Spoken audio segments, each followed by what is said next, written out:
आ गई 9वीं के बालक पढ़ने। चलिए पढ़ाई स्टार्ट करते हैं। आज की इस वीडियो में हम कक्षा 9 का अध्याय नंबर 8 आपको पढ़ाने वाले हैं, जिसका नाम है तोता, और इसके जो लेखक हैं वह है रविंद्रनाथ टैगोर।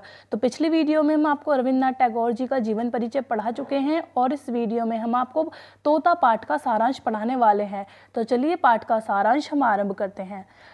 तोते की चंचलता। राजा के महल में एक तोता था जो चंचल प्रवृत्ति का था। वह उछलता कूदता रहता था, इस कारण उसे मूर्ख समझा जाने लगा।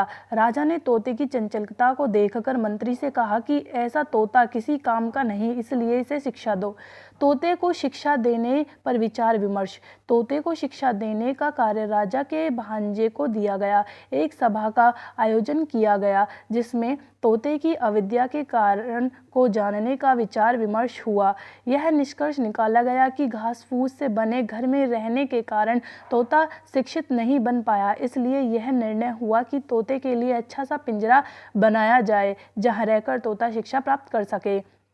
सुनार द्वारा सोने का पिंजरा तैयार करना। सुनार ने तोते के लिए सोने का ऐसा अनोखा पिंजरा बनाया जिसे देखने के लिए दूर दूर से लोग आने लगे और तोते तथा पिंजरे के बारे में तरह तरह की बातें करने लगे। कुछ लोग तोते को अत्यंत भाग्यशाली मानने लगे कि उसे सोने के पिंजरे में रहने का अवसर प्राप्त हुआ।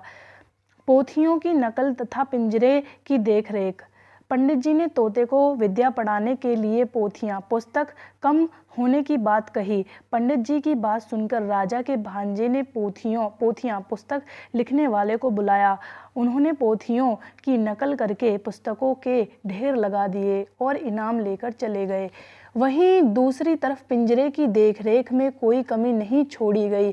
पिंजरे को देखकर सब उन्नति होने की बात कहते थे, जिन्हें सुनकर भांजा तथा उसके भाई बंधु अत्यंत प्रसन्न हुए, परंतु कुछ निंदक लोग इसकी निंदा करने लगे। राजा द्वारा तोते की शिक्षा का निरीक्षण करना। एक दिन राजा ने स्वयं जाकर तोते की शिक्षा का निरीक्षण करना चाहा। राजा के शिक्षाशाला में पहुंचते ही विभिन्न वाद्य यंत्र बजने लगे। सभी राजा की जय जयकार करने लगे। राजा ने कहा, शब्द तो कोई कम नहीं हो रहा। जिस पर भांजे ने कहा, इसके पीछे अर्थ कोई भी कम नहीं है। राजा प्रसन्न होकर वहां से लौटने लगे। तभी एक निंदक ने कहा कि आपने तोते को देखा भी नहीं। राजा लौटकर पंडित से बोले कि मुझे तोते को पढ़ाने का तरीका देखना है। राजा को पढ़ाने का तरीका इतना पसंद आया कि तोते को देखना भी उचित नहीं समझा। तोते के पिंजरे में दाना पानी नहीं था। शिक्षा के नाम पर पोथियों के पन्ने कलम में डालकर तोते के मुंह में डाले जा रहे थे, जिससे तोते की आवाज़ निकलनी बंद हो गई थी। तोते की दयनीय स्थिति। दाना पानी न मिलने के कारण तोते की स्थिति दिन प्रतिदिन दयनीय होती जा रही थी। वह अधमरा सा हो गया था। सुबह होते ही वह उजाले की ओर देखता तथा रात होते होते अपनी घायल चोंच से पिंजरे की सलाखें काटने में लग जाता।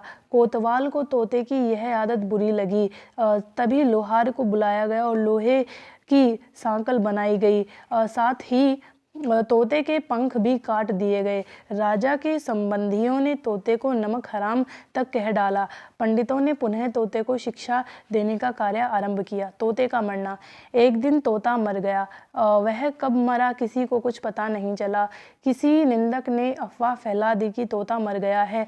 राजा ने भांजे को बुलाकर तोते के विषय में पूछा और तोते को देखना चाहा। तब राजा ने तोते को चुटकी से दबाया तो तोते में कोई प्रतिक्रिया व्यक्त नहीं की, लेकिन उसके पेट में पोथियों के सूखे पत्ते और खड़खड़ाने की आवाज़ ज़रूर जाने लगी।